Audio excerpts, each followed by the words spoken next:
Rasanya masih sama. Mendung masih bergelayut manja di ujung mata.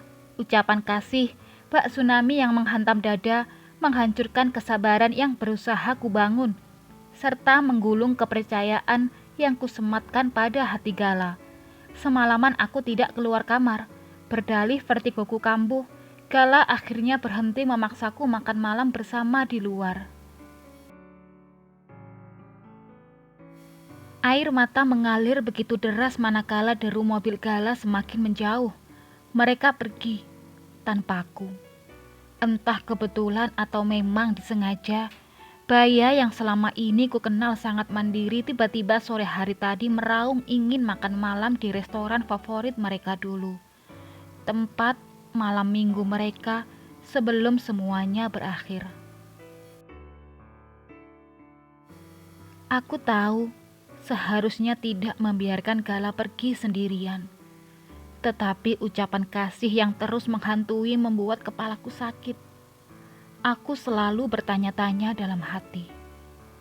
Jika Gala yang meminta kasih kembali, lalu untuk apa dia juga mempertahankanku?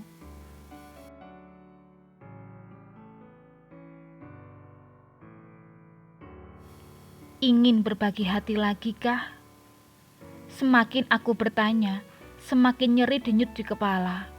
Aku akhirnya menelan obat pereda nyeri, lalu menutup mata, berharap kantuk segera datang.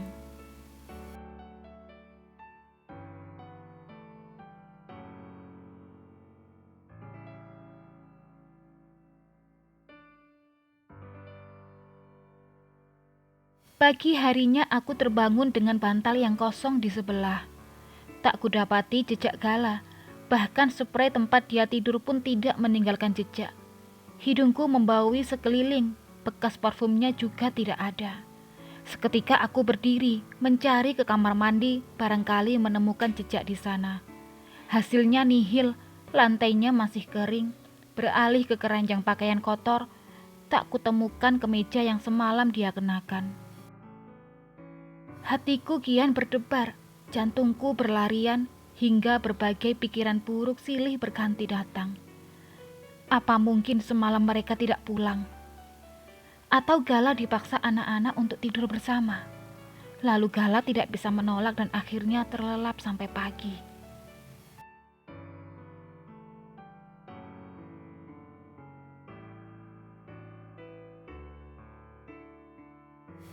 Aku keluar kamar dengan sedikit berlari. Tujuan utamaku adalah dapur. Namun hanya sepi yang kutemui. Aku menuju ruang tamu, masih sepi. Dengan lesu aku kembali ke dapur, mengambil segelas air dingin lalu meneguknya seketika. Mencari Gala.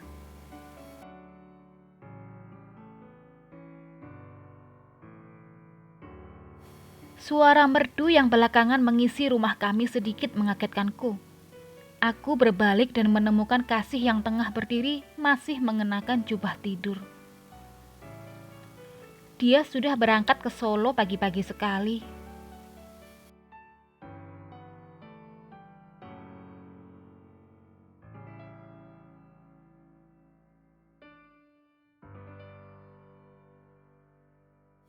Mataku seketika membola. Gala pergi keluar kota tanpa memberitahuku. Bibirku merapat sempurna, tidak tahu harus berkata apa. Kalau Mama lagi mengantar Asya, dia agak rewel pagi tadi.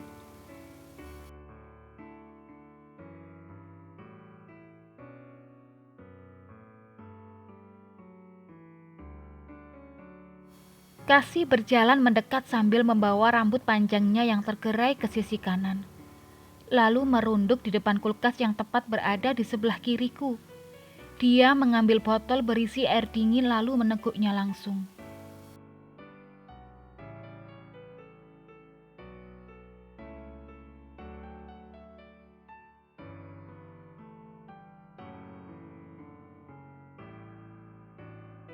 Tahu aku menatapnya, dia semakin berlama-lama meneguk air dingin itu. Tiba-tiba jantungku seakan terlepas begitu kedua manik mataku menemukan satu 2, 3, 5. Aku tak sanggup menghitungnya lagi. Tanda itu semakin jelas karena Kasih telah menyibak rambutnya, memperlihatkan leher dan bahunya yang putih dengan tanda merah keunguan yang memenuhi kulitnya. Kenapa? Bekas apa itu? Gatal bibirku akhirnya bersuara juga.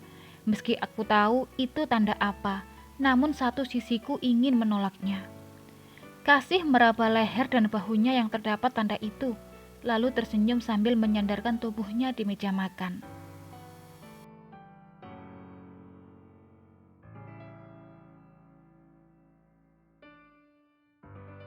Aku yakin kamu pasti tahu ini bekas apa. Kita pernah sama-sama merasakannya, bukan? Kasih kembali meneguk air dingin dari botol. Kepalaku mulai dipenuhi halusinasi yang tak terbantahkan. Menyambungkan satu persatu kepingan lalu sebuah kenyataan menamparku. Namun dengan sedikit harga diri yang masih tersisa, aku berusaha tetap santai.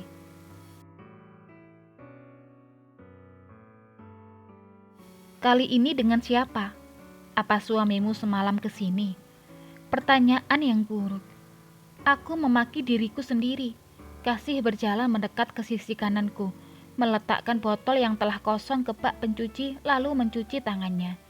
Dia berbalik dan melangkah hendak pergi. Namun baru sebentar melangkah, dia menoleh dan tersenyum.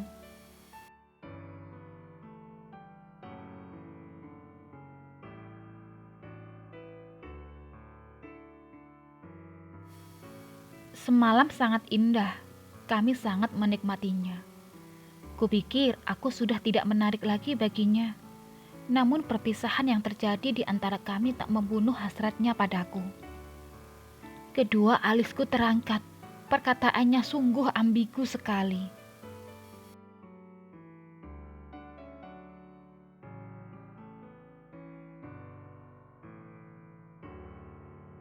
Semalam, perpisahan, hasrat. Siapa lelaki itu?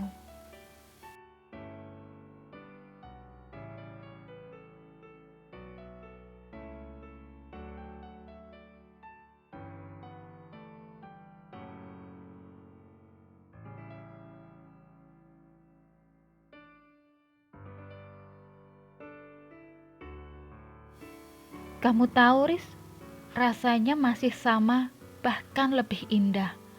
Sama seperti saat dia masih menjadi suamiku dulu. Tidak mungkin.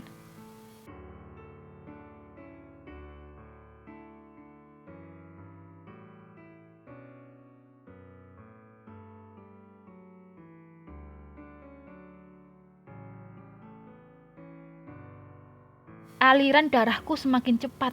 Denyut di kepala semakin menggila. Perlahan tubuhku sedikit limbung. Ku pegang erat gelas kosong di jemariku. Dia bilang, aku masih satu-satunya wanita yang bisa memenuhi hatinya.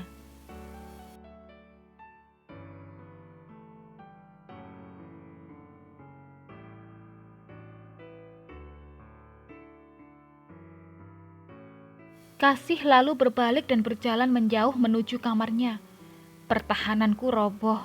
Aku terjatuh di lantai dengan terseduh. Haruskah seperti ini? Haruskah aku kembali dikhianati? Aku benci kamu, Gala.